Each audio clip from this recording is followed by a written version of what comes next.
ഉത്തർപ്രദേശിൽ മലയാളി സുവിശേഷകനും അദ്ദേഹത്തിന്റെ ഭാര്യയ്ക്കും കോടതി 5 വർഷം തടവ് വിധിച്ചു. ഉത്തർപ്രദേശിലെ അംബേദ്കർ നഗർ സെഷൻസ് കോടതിയാണ് മലയാളിയായ പാസ്റ്റർ ജോസ് പാപ്പച്ചനും അദ്ദേഹത്തിന്റെ ഭാര്യ ഷീജയ്ക്കുമെതിരെ 5 വർഷം തടവും 25,000 രൂപ പിഴയും അടങ്ങുന്ന വിധി പ്രസ്താവന നടത്തിയത്.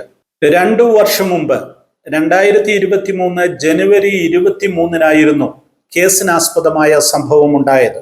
ഉത്തർപ്രദേശിലെ ജലാൻപൂർ ജില്ലയിൽ വിജൻവാഡയിൽ താമസിച്ചുകൊണ്ട് 3 മാസമായി സുവിശേഷ പ്രവർത്തനം നടത്തിക്കൊണ്ടിരുന്ന പാസ്റ്റർ ജോസ് പാപ്പച്ചനും ഭാര്യയ്ക്കുമെതിരെ പ്രദേശത്തെ BJP നേതാക്കളിൽ ഒരാളായ ചന്ദ്രിക പ്രസാദാണ് പരാതി നൽകുന്നത്. പട്ടികജാതി വിഭാഗത്തിൽപ്പെട്ട ആളുകളെ മതം മാറ്റുവാൻ പരിശ്രമിക്കുന്നു എന്നുള്ളതായിരുന്നു പരാതി.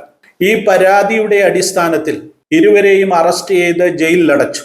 എന്നാൽ തങ്ങൾ ആരെയും മതം മാറ്റിയിട്ടില്ലെന്നും അതിനുവേണ്ടി ശ്രമിച്ചിട്ടില്ലെന്നും സുവിശേഷം പറയുകയും പ്രാർത്ഥിക്കുകയും മാത്രമാണ് തങ്ങൾ ചെയ്തതെന്നും അത് ഇന്ത്യൻ ഭരണഘടന തങ്ങൾക്ക് നൽകുന്ന മതപ്രചരണത്തിന്റെ പരിധിക്കകത്ത് വരുന്നതാണെന്നും അവർ വാദിച്ചു. എന്നാൽ കോടതി സുദീർഘമായ വാദങ്ങൾ കേൾക്കുകയും സാക്ഷിമൊഴികളുടെ അടിസ്ഥാനത്തിൽ ഇവർ കുറ്റക്കാരാണെന്ന് കണ്ടെത്തുകയുമായിരുന്നു. പട്ടികജാതിയിൽപ്പെട്ട ആളുകളെ മതം മാറ്റത്തിന് വിധേയമാക്കുന്നതിനെതിരെയുള്ള പ്രത്യേക നിയമത്തിന്റെ അടിസ്ഥാനത്തിലാണ് അംബേദ്കർ നഗർ സെഷൻസ് കോടതിയിലെ ജഡ്ജി രാംവിലാസ് സിംഗ് ഇവർക്കെതിരെ വിധി പ്രസ്താവന നടത്തിയിരിക്കുന്നത്. കേരളത്തിൽ തിരുവല്ലയ്ക്കടുത്ത് ഇരവിപേരൂർ സ്വദേശികളായ പാസ്റ്റർ ജോസ് പാപ്പച്ചനും ഭാര്യ ഷീജയും ദീർഘവർഷങ്ങളായി ഉത്തരേന്ത്യയിൽ സുവിശേഷ പ്രവർത്തകരായി പ്രവർത്തിച്ചുകൊണ്ടിരിക്കുന്നു. ബീഹാർ കേന്ദ്രമാക്കി പ്രവർത്തിക്കുന്ന ഡോക്ടർ ABP മാത്യു നേതൃത്വം നൽകുന്ന ഇന്ത്യ മിഷൻ എന്ന സംഘടനയോട് ചേർന്ന് ബീഹാറിലാണ് ഇവർ ആദ്യഘട്ടങ്ങളിൽ പ്രവർത്തിച്ചുകൊണ്ടിരുന്നത്. അങ്ങനെ പ്രവർത്തിച്ചു വരവേ തന്നെ അവർക്കെതിരെ സുവിശേഷ വിരോധികളുടെ ആക്രമണങ്ങൾ ഉണ്ടാകുകയും ജോസ് പാപ്പച്ചനെ ഒരു തവണ തട്ടിക്കൊണ്ടുപോകുന്നത് പോലെയുള്ള പ്രശ്നങ്ങൾ ഉണ്ടാകുകയും ചെയ്തിട്ടുണ്ട്. എന്നാൽ അതിനുശേഷം അവർ ഉത്തർപ്രദേശിൽ ഒരു സന്ദർശനം നടത്തുമ്പോൾ സന്ദർശിച്ച സ്ഥലത്തെ കുറിച്ച് പ്രത്യേക ആത്മഭാരം ഉണ്ടാകുകയും അവിടെ ചില മാസങ്ങൾ അവർ പ്രവർത്തിക്കുകയും ചെയ്തു. അങ്ങനെ 2022 അവസാനത്തിലാണ് ഇവർ ഉത്തർപ്രദേശിലെത്തുന്നത്. അന്ന് മുതൽ ആ ദേശത്ത് ഒരു വാടക വീടെടുത്ത് അവിടെ താമസിച്ചുകൊണ്ട് അവർ പ്രവർത്തനങ്ങൾ നടത്തിക്കൊണ്ടിരിക്കുകയായിരുന്നു. അങ്ങനെ പ്രവർത്തനങ്ങൾ നടത്തിക്കൊണ്ടിരുന്നപ്പോഴാണ് ഇത്തരം ഒരു പരാതി ഉയരുകയും ഇവര് അറസ്റ്റ് ചെയ്യപ്പെടുകയും ചെയ്തത്. അറസ്റ്റ് ചെയ്യപ്പെട്ടെങ്കിലും പിന്നീട് ചില മാസങ്ങൾ ജയിലിൽ കിടന്ന ഇവർക്ക് ജാമ്യം ലഭിക്കുകയും ആ ജാമ്യം ലഭിച്ചതിനെ തുടർന്ന് അവർ വീണ്ടും ബീഹാറിൽ പോയി പ്രവർത്തനങ്ങൾ തുടരുകയും ചെയ്തിരുന്നു. ഏത് മതത്തിൽ വിശ്വസിക്കുവാനും തങ്ങൾ വിശ്വസിക്കുന്ന കാര്യങ്ങൾ പ്രചരിപ്പിക്കുവാനും അവകാശം നൽകുന്ന ഭരണഘടനയുള്ള രാജ്യമാണ് ഭാരതം. എന്നാൽ പല സംസ്ഥാനങ്ങളും മതപരിവർത്തന നിരോധന നിയമം പാസാക്കുകയും ശക്തമായ കരിനിയമങ്ങൾ കൊണ്ട് സുവിശേഷ പ്രചരണത്തെയും സുവിശേഷ പ്രവർത്തകരെയും തടഞ്ഞു നിർത്തുവാനുമുള്ള പരിശ്രമങ്ങൾ നടത്തിക്കൊണ്ടിരിക്കുകയാണ്. പ്രത്യേകിച്ച് UPയിൽ ഇങ്ങനെ കൃത്രിമമായി ഉണ്ടാക്കിയിരിക്കുന്ന കേസുകളിൽ വ്യാജമായ ആരോപണങ്ങളുടെ പേരിൽ ധാരാളം സുവിശേഷകർ ജയിലിൽ കിടക്കുന്നു എന്നുള്ളതാണ് യാഥാർത്ഥ്യം. പലരും ഇപ്പോൾ ജാമ്യത്തിൽ പുറത്തു നിൽക്കുന്നു. എന്നാൽ അവരുടെ കേസുകൾ ദീർഘമായി നീണ്ടുപോകുന്നു. പല കേസുകളിലും ഇതുവരെ വിചാരണ പോലും ആരംഭിച്ചിട്ടില്ല എന്നുള്ളതും യാഥാർത്ഥ്യമാണ്. പാസ്റ്റർ ജോസ് പാപ്പച്ചനും സിസ്റ്റർ ഷീജയ്ക്കും വേണ്ടി പ്രാർത്ഥിക്കുക. അവർ ജയിലിലായിരിക്കുന്ന ദിവസങ്ങളിൽ പ്രത്യേകമായ ദൈവകൃപ അനുഭവിക്കേണ്ടതിനും ഈ പ്രതികൂല സാഹചര്യങ്ങളെ നേരിടുന്നതിന് ആവശ്യമുള്ള ബലം അവർക്ക് ലഭിക്കേണ്ടതിനായി നമുക്ക് പ്രാർത്ഥിക്കാം. ഇതുപോലെ ജയിലിലായിരിക്കുന്ന വ്യാജ കേസുകളിൽ അകപ്പെട്ടിരിക്കുന്ന എല്ലാവരെയും ഓർത്ത് പ്രാർത്ഥിക്കുക. അവർക്ക് നമ്മളാൽ കഴിയുന്ന എല്ലാ സഹായങ്ങളും ചെയ്തു കൊടുക്കുക. ദൈവം എല്ലാവരെയും സഹായിക്കട്ടെ. ഒരു കാര്യം കൂടെ പറഞ്ഞ് ഞാൻ അവസാനിപ്പിക്കട്ടെ. പാസ്റ്റർ ജോസ് പാപ്പച്ചനും സിസ്റ്റർ ഷീജയ്ക്കും വേണ്ടിയുള്ള നിയമ സഹായങ്ങൾ നൽകിയത് പെർസിക്യൂഷൻ റിലീഫ് എന്ന സംഘടനയാണ്. അതിന് നേതൃത്വം നൽകുന്ന ഷിബു തോമസും അഡ്വക്കേറ്റ് സാബു തോമസും ഈ പ്രവർത്തനങ്ങൾക്ക് വേണ്ടി അവരെ ധാരാളമായി സഹായിച്ചു. തുടർന്ന് ഈ കേസുമായി ബന്ധപ്പെട്ട് ഹൈക്കോടതിയെ സമീപിക്കുവാനുള്ള ഒരുക്കത്തിലാണ് പെർസിക്യൂഷൻ റിലീഫ് എന്ന് പറയുന്ന പ്രസ്ഥാനം. ആ പ്രസ്ഥാനത്തിന് വേണ്ടി കൂടെ നിങ്ങൾ പ്രാർത്ഥിക്കുക. ആ പ്രസ്ഥാനത്തിന് നേതൃത്വം നൽകുന്ന ഷിബു തോമസ് നൽകിയ ഒരു വീഡിയോ ക്ലിപ്പ് കൂടെ ഇതോടൊപ്പം ചേർക്കുന്നു. അത് കാണുക. ആ പ്രവർത്തനങ്ങളുമായി സഹകരിക്കുവാൻ താല്പര്യമുള്ളവർ അവസാനം കൊടുത്തിട്ടുള്ള ഫോൺ നമ്പറിൽ, വാട്സപ്പ് നമ്പറിൽ അവരുമായി ബന്ധപ്പെടുക. ദൈവത്തിന്റെ വലിയ നാമം മഹത്വപ്പെടുമാറാകട്ടെ. ഞാൻ ഷിബു തോമസ്, പെർസിക്യൂഷൻ റിലീഫ് കുടുംബത്തിൽ നിന്ന് വലിയ വിഷമത്തോടും ദുഃഖത്തോടും മനസ്സിൽ വലിയ വേദന ഉണ്ടാക്കുന്ന ഒരു സംഭവമാണ് പാസ്റ്റർ ജോസ് പാപ്പച്ചനും ഷിജ ജോസിനെ പറ്റി. ഏതാണ്ട് 10 വർഷത്തിൽ കൂടുതലായി പീഡ അനുഭവിക്കുന്ന ദൈവജനങ്ങളെ സഹായിക്കുവാൻ ദൈവം ഒരു വിളി എൻ്റെ മേലിട്ടു. ജൂലൈ 2025 പെർസിക്യൂഷൻ റിലീഫ് ദൈവം അനുവദിക്കാമെങ്കിൽ 10 വർഷം പൂർത്തീകരിക്കും. 100 കണക്കിന് കേസുകൾ ഹാൻഡിൽ ചെയ്യുവാൻ ദൈവം ഞങ്ങളെ ഇന്ന് വരെ സഹായിച്ചു. പക്ഷെ ജോസ് പാപ്പച്ചൻ ആൻഡ് ഷീജ സിസ്റ്ററിൻ്റെ ഈ വേർഡിക്റ്റ് ഒരിക്കലും മീൻസ് ഞങ്ങളുടെ ചിന്തയിൽ പോലും വരാനൊക്കാത്ത ഒരു വേർഡിക്റ്റാണ്. നമ്മൾ പ്രാർത്ഥിക്കുമ്പോൾ ദൈവത്തിൻ്റെ അസാധാരണ വരികൾ നമ്മൾ എല്ലാവരും അനുഭവിക്കുന്ന ആൾക്കാരാണ്. അതുപോലെ നമ്മൾ ഉപവസിച്ച് പ്രാർത്ഥിച്ചു.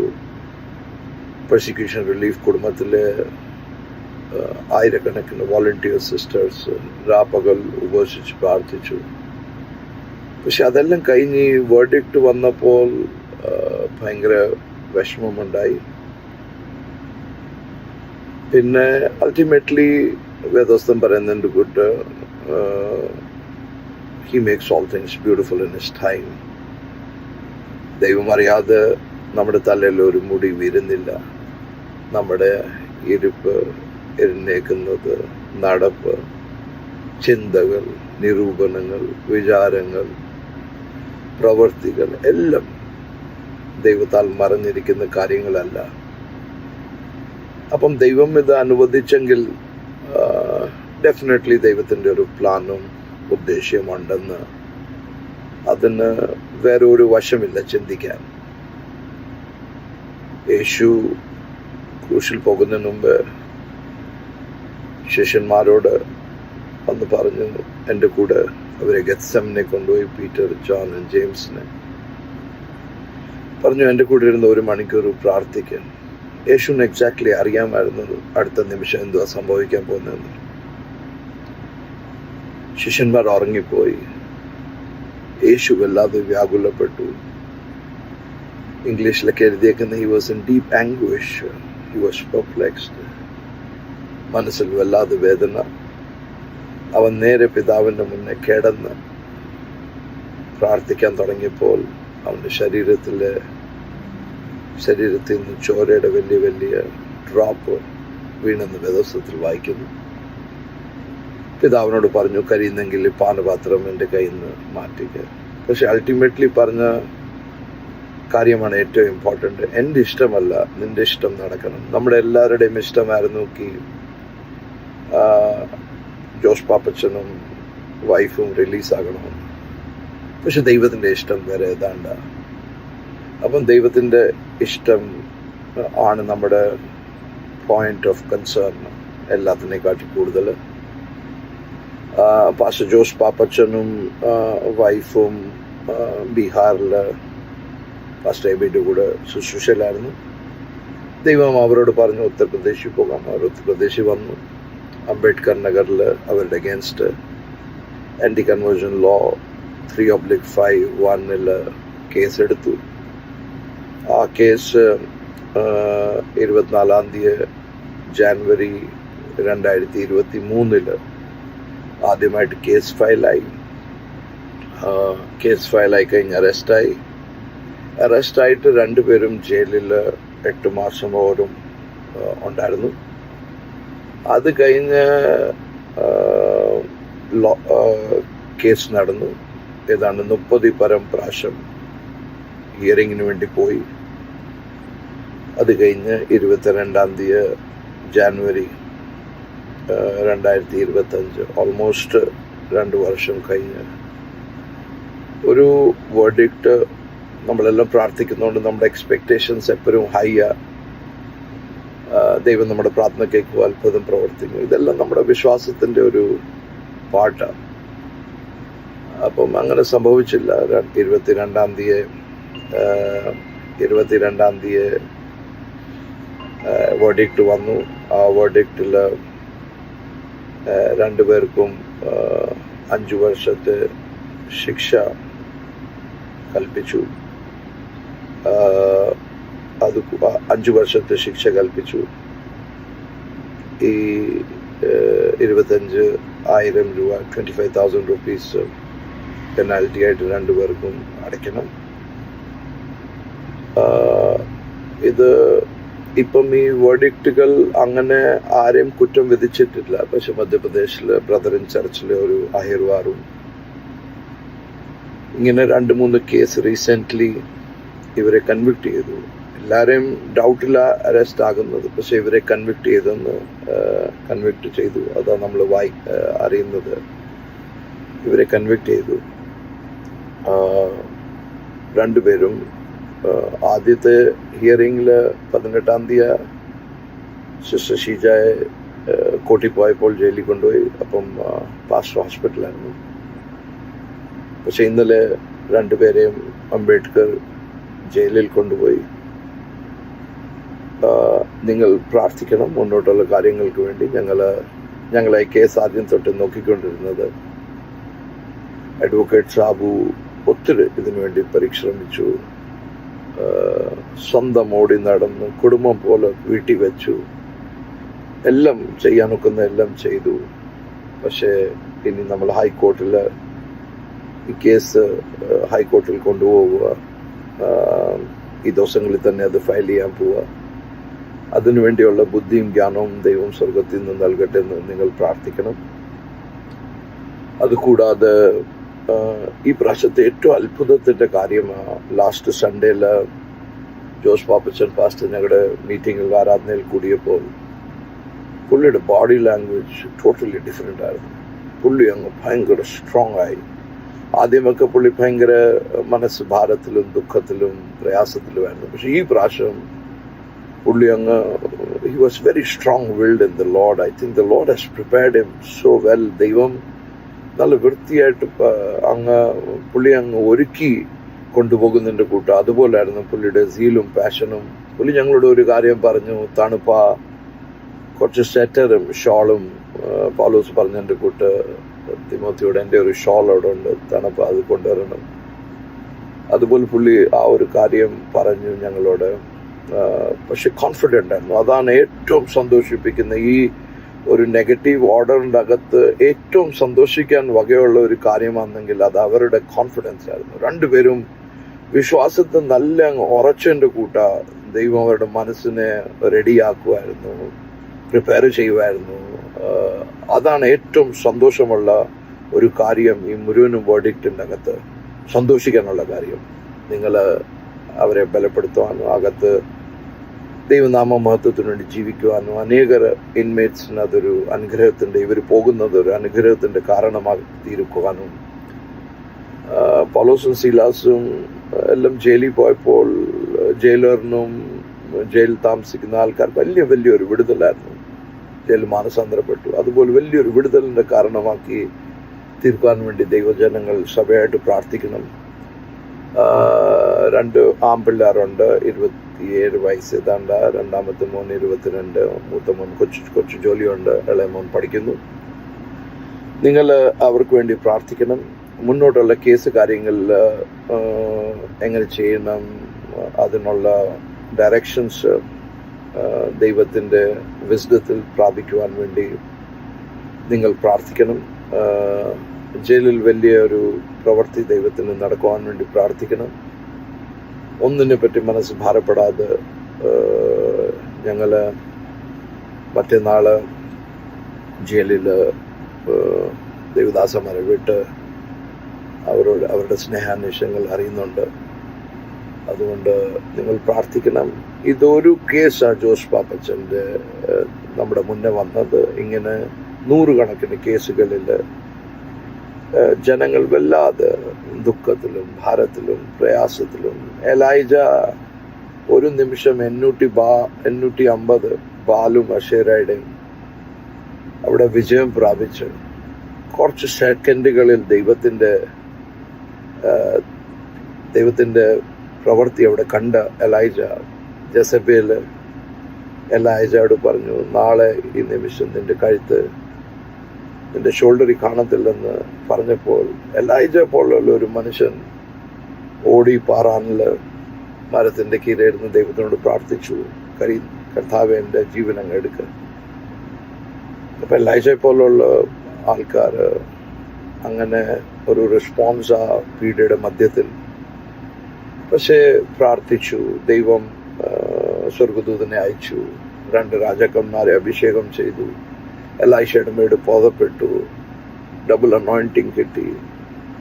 അങ്ങനെ നമ്മൾ പ്രാർത്ഥിക്കുമ്പോൾ പൗലോസ് പറഞ്ഞില്ലയോ, ഞാൻ അനേക കഷ്ടങ്ങളാൽ ഭാരങ്ങളാൽ മരണം ഞങ്ങളുടെ മുന്നേ കണ്ടു, പക്ഷേ ഇന്നലെയും ദൈവം വിടുവിച്ചു, ഇന്നും ദൈവം വിടുവിച്ചു, ഇന്നലെയും വിടുവിച്ചു, ഇന്നും വിടുവിക്കുന്നു, നാളെയും വിടുവിക്കുമെന്ന് ദൈവം പറയുന്നത്, പൗലോസ് പറയുന്നു. പക്ഷെ അതിൻ്റെ അകത്തൊരു കാര്യം പറയാനുണ്ട്, നിങ്ങളുടെ പ്രാർത്ഥനയാ ഞങ്ങളെ അത് സാധ്യമാക്കുന്നത്. അതുകൊണ്ട് ദൈവമക്കള് അതിനുവേണ്ടി ശക്തമായിട്ട് ഈ ദോഷങ്ങൾ പീഡ അനുഭവിക്കുന്ന ദൈവസഭയ്ക്ക് വേണ്ടി പ്രാർത്ഥിക്കണം.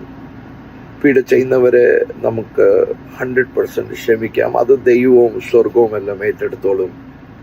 ആ ഒരു ഘട്ടത്തേക്ക് നമുക്ക് പ്രവേശിക്കാതെ പീഡ ചെയ്യുന്ന ആൾക്കാരെ ബൈ ഡിഫോൾട്ട് സ്നേഹിക്കുക, വെറുക്കാതിരിക്കുക, അവർക്ക് വേണ്ടി പ്രാർത്ഥിക്കുക, അവരെ കരുതുക, ഇതെല്ലാം ദൈവവചനം പഠിപ്പിക്കുന്നു. യേശുവും സ്തീഫാനോസും എല്ലാം പറഞ്ഞ കാര്യങ്ങളല്ലയോ, forgive the persecutors.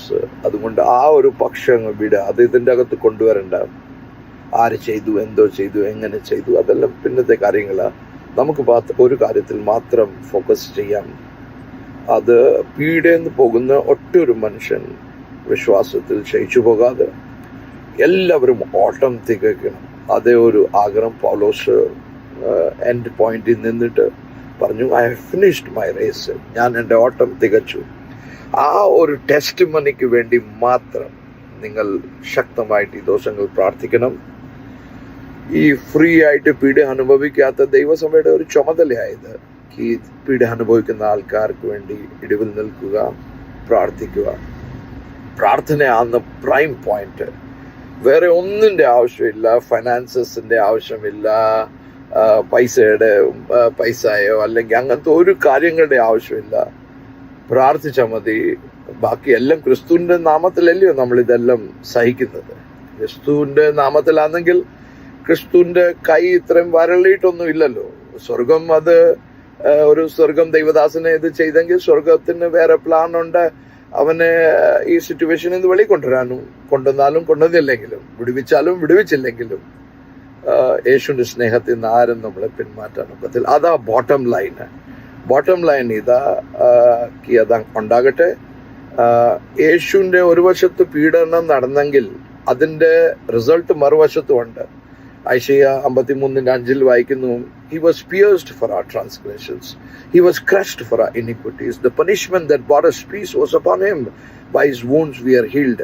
അതുകൊണ്ട് അവൻ ചാട്ടവാരം കൊണ്ട് 39 ടൈം പുറത്തടിച്ചെങ്കിൽ എനിക്ക് സൗഖ്യം ലഭിച്ചിട്ടുണ്ട്. മറുവശത്തിൽ അവൻ പീഡ അനുഭവിച്ചിട്ടുണ്ടെങ്കിൽ, അവൻ കഷ്ടം സഹിച്ചിട്ടുണ്ടെങ്കിൽ എനിക്ക് സമാധാനം കിട്ടിയിട്ടുണ്ട്. അവൻ ക്രൂശി കയറിയോണ്ട് എൻ്റെ പാപം ക്ഷമിച്ചു. ഇതൊക്കെ ഒരു കോൺസിക്വൻസസ് ഉണ്ട്. അതുകൊണ്ട് ദൈവം ഒരിക്കലും പീഡ വെറും സുഖിക്കാനോ അല്ലെങ്കിൽ കളിക്കാനോ അല്ലെങ്കിൽ ദൈവമക്കളുടെ മേൽ, നമ്മൾ ആരാ? മക്കളും അവകാശികളും, sons and daughters, heirs and co heirs. നമ്മൾ ആരാ? നമ്മൾ സാധാരണ മനുഷ്യരൊന്നും അല്ലല്ലോ. We are chosen people. 1:2 we are chosen people, royal priesthood, holy nation, people belonging to God to proclaim the praises of him who called you out of darkness into the wonderful light of Jesus. നമ്മൾ സാധാരണക്കാർ, നമ്മൾ ആരാ? We are inscribed in the palm of his hand. നമ്മൾ അവൻ്റെ കൈയുടെ വരയാ. എന്നെ തൊടുന്നവൻ ദൈവത്തിൻ്റെ കണ്ണിൻ്റെ കൃഷ്ണമണിയെ തൊടുന്നതിൻ്റെ കൂട്ട. നമ്മൾ സ്വന്തമായിട്ട് കൃഷ്ണമണി ഇപ്പം ഞാൻ തൊടാൻ പോയാൽ എൻ്റെ ഐലിഡ് ക്ലോസ് ആവും. പക്ഷെ ഇങ്ങനെ പിടിച്ചു വെച്ച് എനിക്ക് കൈ കയറ്റണം കണ്ണിൻ്റെ അകത്ത്, എന്നാലേ കണ്ണുണ്ട്. അപ്പം എൻ്റെ സ്വന്തം കൃഷ്ണമണി എനിക്ക് തൊടാനൊക്കെ എന്തെങ്കിൽ ദൈവത്തിൻ്റെ കൃഷ്ണമണിയായ ഈ പീഡ അനുഭവിക്കുന്ന ആൾക്കാരെ ആര് തൊടാനോ ദൈവം അനുവദിക്കാതെ ദൈവം അനുവദിക്കും. അതെല്ലാം ദൈവം ഒത്തിരി സ്നേഹിക്കുന്നുണ്ട്. സ്നേഹിക്കുന്ന ആൾക്കാർക്ക് പീഡ കൊടുക്കും, സോ ദാറ്റ് അവര് വിജയം പാടിപ്പിച്ച് ഓവർകം ചെയ്ത് യേശു പിതാവിന്റെ സിംഹാസനത്തിൽ പോയി ഇരുന്നതിന്റെ കൂട്ട് യേശു പറഞ്ഞു, റെവലേഷൻ 3-ാം അധ്യായത്തിലെ 26-ാമത്തെ വാക്യാന്ന് തോന്നുന്നു, എൻ്റെ അടുത്ത് പറഞ്ഞു, ഞാൻ ജയിച്ച് പിതാവിന്റെ സിംഹാസനത്തിൽ നിങ്ങളും ജയിച്ച് എൻ്റെ കൂടെ എൻ്റെ സിംഹാസനത്തിൽ ഇരുന്ന് വാരും. ആ വാരുന്നവർക്കേ ഈ പീഡയും ഇങ്ങനത്തെ അനുഭവം കിട്ടത്തുള്ളൂ. തുള്ളിച്ചാടി ആടിപ്പാടി എല്ലാ ആഴ്ചയും പോയിട്ട് വന്നിട്ടൊന്നും ജീവിതത്തിൽ സംഭവിക്കത്തില്ല. പീഡ ഇസ് എ പ്രിവിലേജ്, പീഡ ഇസ് എ ഓണർ, പീഡ ഇസ് ഫോർ ദ ഈ പീഡ അനുഭവിക്കുന്നത് അതൊരു ഓണറാ. അത് ചൂസൺ പീപ്പിളേ ഉള്ളൂ, എല്ലാവർക്കും ഒന്നും ഇല്ല. എല്ലാ ക്രിസ്ത്യാനികൾക്കൊന്നും പീഡ അനുഭവിക്കേണ്ട ആവശ്യമില്ല. ദൈവം ഏറ്റവും സ്നേഹിക്കുന്ന, ഏറ്റവും മാർവോട് ചേർക്കുന്ന പത്രോസിനെ ക്രൂശിൽ തല താരയിട്ട് അവനെ ക്രൂശിൽ മരിച്ചില്ല. പത്രോസിനെ സ്നേഹിക്കുന്നില്ല. ഐ ലവ് യു പത്രോസ്. Do you love me Lord? Do you love me Lord? Do you love me Lord? Yes, he loves us. That's why we have to face this. God bless you. പീഡ അനുഭവിക്കുന്ന ആർക്കാണ് വേണ്ടി പ്രാർത്ഥിക്കുക. ഞങ്ങളോട് ഏതെങ്കിലും ഈ കാര്യത്തെ പറ്റി അറിയണമെങ്കിൽ ഞങ്ങളുടെ വാട്സപ്പ് നമ്പർ 9932000020. ഞാൻ ഒരു പ്രാവശ്യം കൂടെ പറയട്ടെ. ഞങ്ങളുടെ വാട്സപ്പ് നമ്പർ പെർസിക്യൂഷൻ റിലീഫ് കുടുംബത്തിൻ്റെ വാട്സപ്പ് നമ്പർ 9932000020. ദൈവം നിങ്ങളെ അനുഗ്രഹിക്കട്ടെ. God bless. Thank you for watching. And if you are convicted in the spirit, please forward it to others. God bless you.